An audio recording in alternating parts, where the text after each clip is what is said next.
Agradecemos también a los diferentes laboratorios que nos acompañan y hacen posible que nosotros podamos brindar en forma gratuita a la comunidad de psiquiatras esta jornada.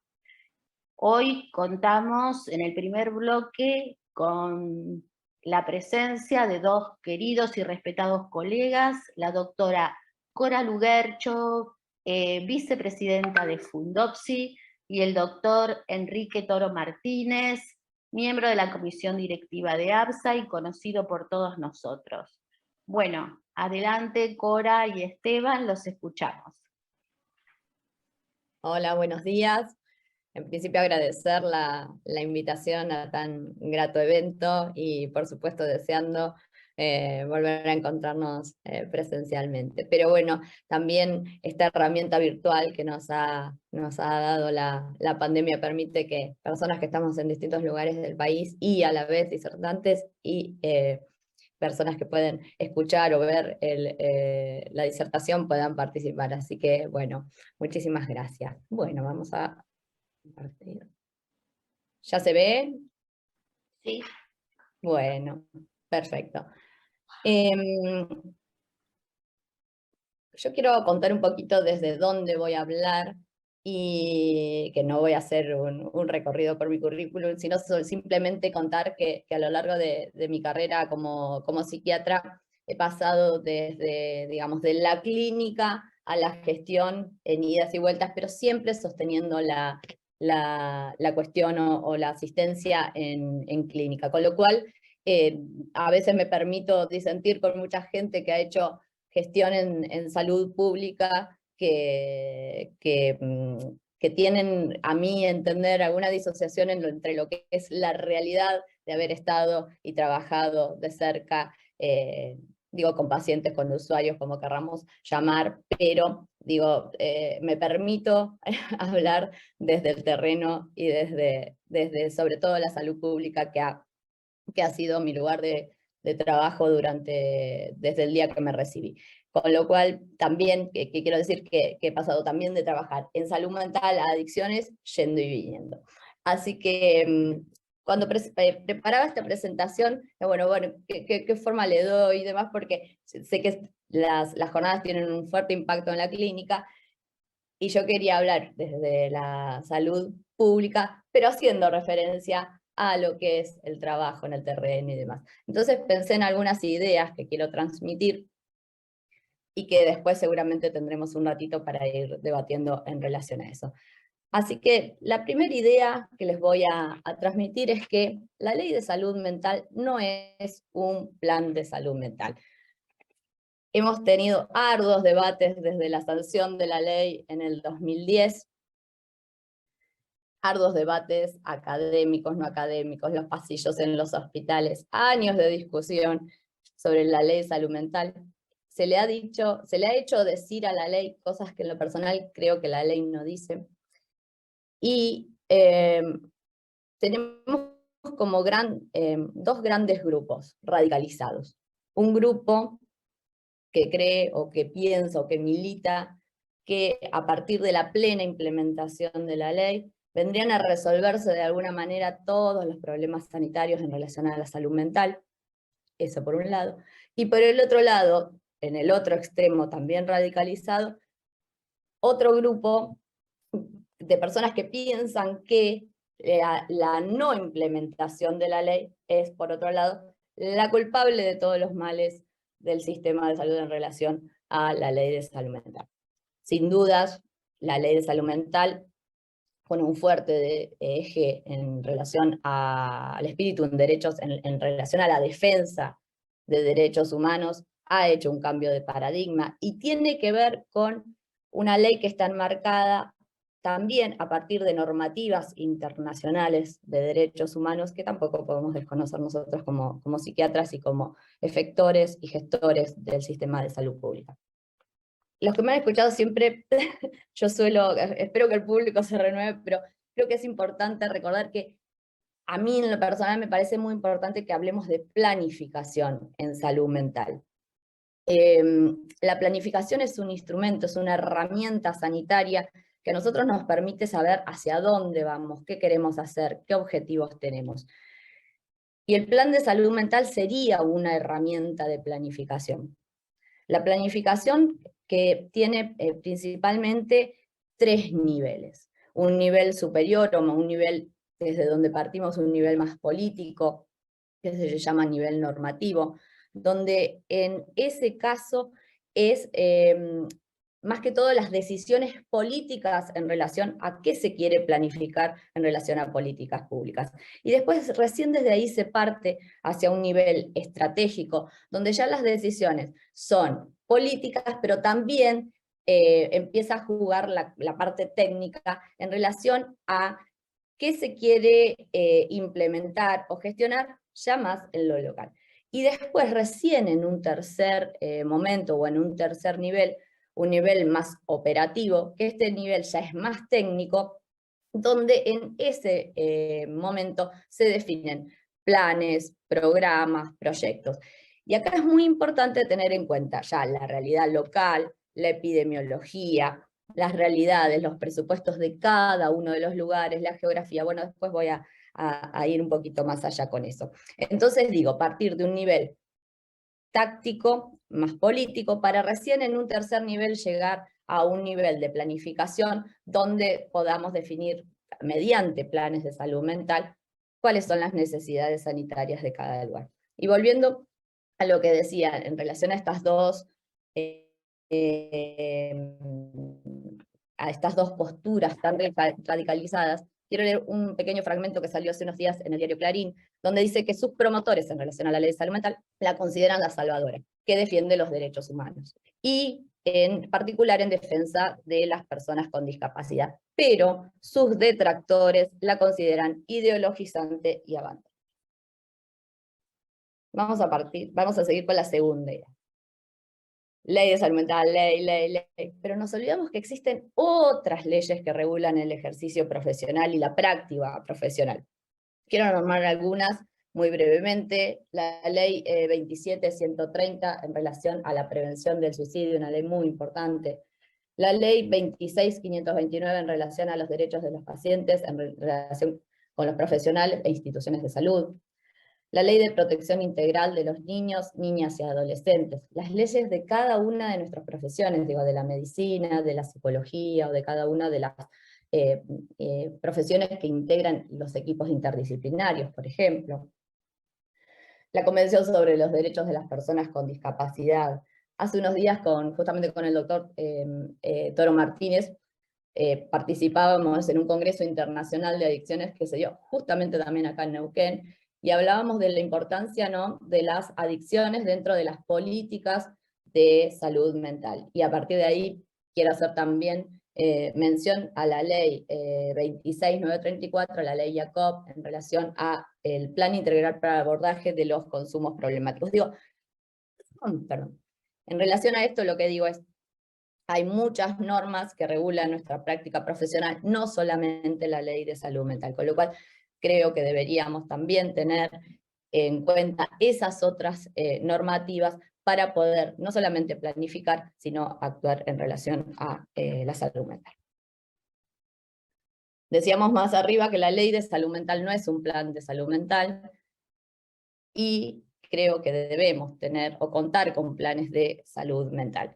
El sistema de salud, en relación a la federalización del sistema de salud a través del Ministerio de Salud, es el rector en políticas nacionales, en políticas de salud, que se descentralizan las provincias, donde las provincias, a través de sus ministerios de salud, o en algunos casos municipios, son los que son los efectores de salud. Con lo cual, esto configura y da como lugar a que cada una de esas jurisdicciones tengan los distintos sistemas, digamos, que esas normativas que parten de nación sean, a través de sus efectores, distintas en cada una de las provincias, porque acá empiezan a jugar otros factores, ¿no? Como son esos ministerios de salud, de qué gobiernos dependen, cómo se ejecutan, cómo es la geografía. En lo personal es muy importante diseñar un plan de salud mental, pero a la vez que también en cada uno de los lugares contemos con planes de salud mental provinciales para que cada uno de los lugares pueda definir cuáles son sus estrategias sanitarias. Y en esto, bueno, nosotros hemos, sobre todo en el último tiempo, militado y viajado por muchos lugares del país, y las realidades sanitarias son muy distintas en los distintos lugares. Hace un tiempo estábamos en Ushuaia, hablo en plural y hablo de nuestros compañeros de la Asociación de Psiquiatras, a eso me refiero cuando hablo en plural. En unas jornadas en Ushuaia, y los compañeros que trabajaban en distintos servicios en Río Grande, muy cerquita de Ushuaia, nos contaban de los altos niveles de suicidio, por ejemplo, que ellos tenían. En la ciudad de Rawson durante la pandemia tuvimos unos índices de suicidio muy altos que requirieron que los equipos de salud salgamos a hacer intervenciones en lo local, aún estando en pandemia y aún estando con el aislamiento social, tener que ir a abrir y romper con ese aislamiento para hacer intervenciones comunitarias para prevenir suicidio. Digo, creo que cada uno de los lugares donde nosotros vivimos o estamos tiene realidades sanitarias muy distintas. No es lo mismo implementar una política de salud en Cava que implementar una política de salud, no sé, en Iruya, que tuvo una gran inundación y devastó medio pueblo hace un tiempo, o en la ciudad de Comodoro, que pasó una situación similar en el año 2017. Digo, cada uno de los lugares tiene particularidades que requieren políticas específicas.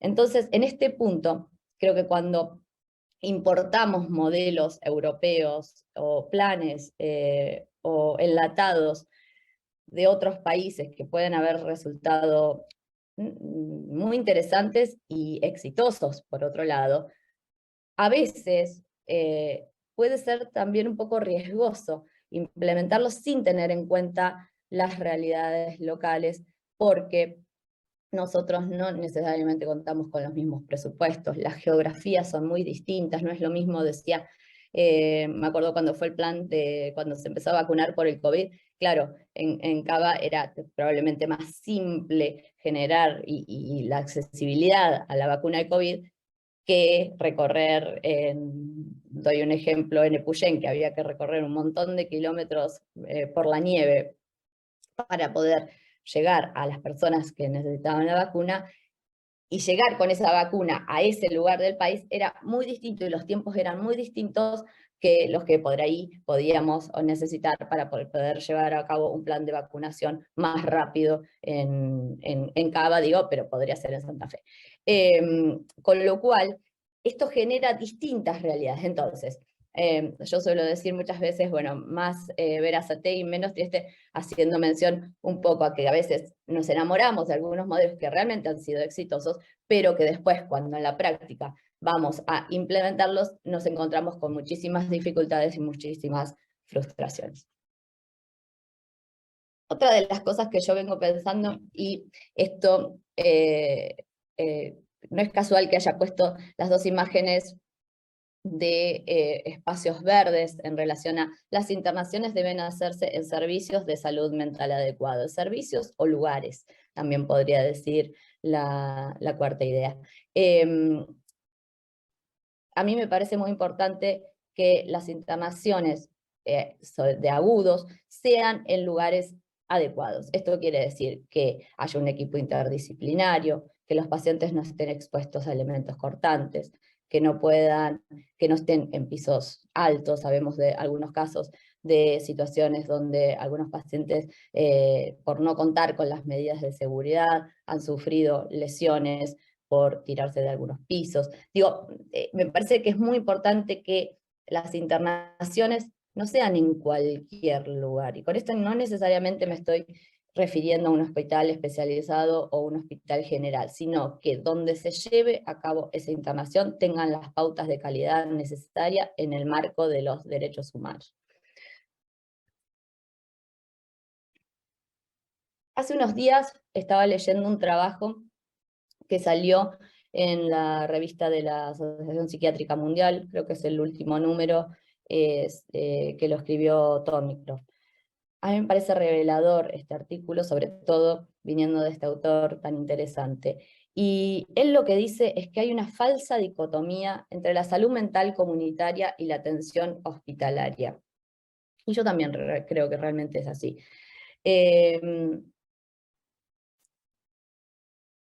que en nombre de la salud mental comunitaria muchas veces se piensa que se va a prescindir de los servicios hospitalarios. Y la realidad clínica muestra que no, que aún en países donde se han hecho grandes inversiones en relación a atención primaria, a salud mental comunitaria, a dispositivos, aún así en países que han tenido grandes inversiones y cuentan con dispositivos intermedios y más, aún así en esos casos, igual en algunos casos, y dentro de la evolución y cuadro de los usuarios, en algún momento puede llegar a ser que necesiten una internación en agudo. Entonces digo, también tenemos que pensar que cuando brindamos servicios de calidad y pensamos en salud mental comunitaria, también tenemos que pensar que la hospitalización, con todo lo que venía diciendo recién, con todos estos recursos y calidad, tiene que ser pensada y tiene que estar contemplada dentro de lo que son los planes o las políticas de gestión en relación a salud mental. Escuchamos a los colegas que hacen o hacemos guardias, que siempre es una necesidad la internación, que muchas veces tenemos que internar en boxes de guardia, con todos los riesgos que esto implica. En las imágenes que yo elegí la imagen de un buffet que es atendido por sus usuarios en el Hospital General en Puerto Madryn, una experiencia muy exitosa. También elegí otra imagen de una empresa social en la ciudad de Trevelin, y también elegí la imagen de un hospital, creo que era de Salta. Digo, no se contraponen, son todas partes, y cuando nosotros pensamos en un diagrama de salud, tenemos que pensar en todas estas estructuras. No debe confundirse, y a mí me parece esto muy importante, que implementar políticas de salud mental comunitaria sean una excusa para reducir los costos en salud. Creo que en nombre de la salud mental comunitaria muchas veces se ha sesgado y se ha utilizado para incluso reducir camas en agudos. Totalmente en desacuerdo, y sí creo que también es importante destacar que hay 12.000 personas internadas por motivos de salud mental que no deberían, la gran mayoría de ellas, estar internadas porque son por motivos sociales. Y debemos diferenciar en este punto lo que son las internaciones en agudo de las que son crónicas sin motivos de internación en agudo. Perdón. Y también tener en cuenta los distintos emergentes sanitarios. Las guerras, las crisis climáticas,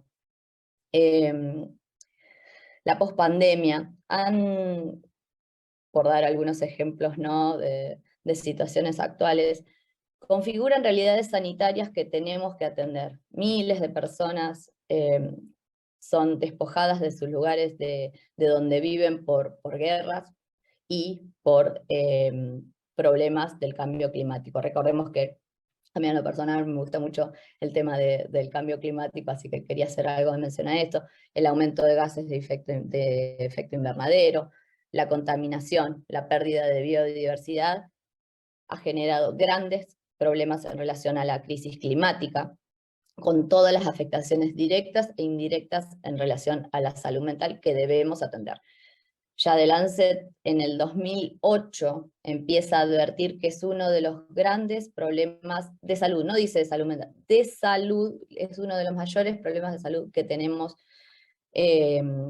a nivel sanitario. Debemos prestarle atención. Yo siempre digo que antes pensaba en relación a este tema que era algo que veía en Nat Geo o en Discovery Channel, y con el transcurso del tiempo, situaciones en relación al impacto climático voy viendo y sintiendo cada vez más cerca. Hace unos días estuvimos en la ciudad de Rosario. En Rosario no se puede respirar, y es literal. la quema de humedales que se da en el delta, con todos los impactos que esto genera en la salud mental, que será igual tema de charla en algún otro momento, pero quería hacer referencia a esto. La otra foto es una foto de Haití, devastada por todas los problemas, terremotos, huracanes y las desgracias que ha sufrido el último tiempo. Haití hay una población de haitianos muy importante en Rosario. Digo, todos estos problemas en relación a la crisis y cambio climático nos afectan directamente. Y podría nombrar así un montón de eventos, la falta de agua en un montón de lugares del país, los incendios y demás. Hace unos días fue el Día de la Salud Mental, el Día Mundial de la Salud Mental, el 10 de octubre. Y el lema de este año fue: hagamos de la salud mental una prioridad. Bueno, me parece que es muy importante que los gobiernos empiecen a tener en cuenta, quizás, y lamentablemente por el tema o como consecuencia de la pandemia, el tema de la salud mental de a poquito empieza a hacer mella en algunas políticas públicas. Digo lamentablemente porque hemos llegado tarde, pero digo, ojalá los gobiernos, no solamente acá en el país, sino en todo el mundo, puedan empezar a pensar que la salud mental hay que darle bola. Sabemos que la depresión es una de las mayores causas de discapacidad y cada vez es más, con lo cual tenemos que prestarle atención desde el lugar que estemos. Y digo, siempre pensamos en los gobiernos y demás, pero yo creo que nosotros también como trabajadores de la salud somos militantes y tenemos que poner en evidencia, digamos, estos temas. La OMS propone acciones y dice que los servicios de salud mental tienen que adaptarse para dar respuestas también a estos emergentes sanitarios, no solamente en relación al aumento de la demanda que se generó después de la pandemia, qué está pasando con la crisis climática, o sea, todos los servicios de salud mental, y nosotros como profesionales debemos readaptarnos para poder dar respuesta a todas estas realidades sanitarias. Ya antes, incluso de la pandemia, sabemos que la accesibilidad es uno de los mayores problemas que tenemos en relación a la salud mental. Muchas de las personas que tienen problemas de salud mental no llegan nunca a ser atendidos. De algún porcentaje de esos que llegan atendidos son insuficientemente atendidos o no bien atendidos. Entonces, y a la vez, muchas de estas personas que llegan son las que tienen problemáticas más graves. Entonces digo, bueno, ¿qué pasa con todo el resto? ¿Qué pasa con las personas que no llegan al sistema de salud? Es una de las preguntas que nos deberíamos o debemos hacer. Y no puedo no hacer mención a esto porque me parece que sí, nosotros hablamos de planificación, hablamos de políticas de salud mental, hablamos de poner en evidencia todo, no podemos dejar de pensar que para esto necesitamos dinero y que para implementar las políticas de salud mental y que las personas accedan a tratamientos de calidad en lugares dignos, con tratamientos también dignos y de calidad, deben haber presupuestos acordes para las políticas de salud mental. Entonces, brevemente voy a repasar todos los puntitos que fui teniendo. La ley de salud mental no es un plan de salud mental, existen otras leyes y otras normativas que creo que debemos tener en cuenta para la práctica profesional. Debemos contar y realizar o generar planes de salud mental en lo local sobre todo. Las internaciones y también quizás digrego un poquito, deben haber también, porque parece que si no los psiquiatras nada más hablamos de internaciones, creo que también tienen que generarse de una buena vez todos los dispositivos intermedios, viviendas, dispositivos, empresas sociales, centros de día y todo lo que implica la red de salud mental. La falsa dicotomía entre salud mental comunitaria y la atención hospitalaria, creo que debe romperse esa falsa dicotomía. Tener en cuenta los emergentes sanitarios para la generación de políticas públicas en salud mental. Y en relación a, voy a dejar de compartir pantalla, esto es necesario, digamos, planificar, diagramarlo en el tiempo, que sea una realidad, pero sin lugar a dudas, si no hay presupuesto para esto, no puede hacerse. Bueno, muchísimas gracias.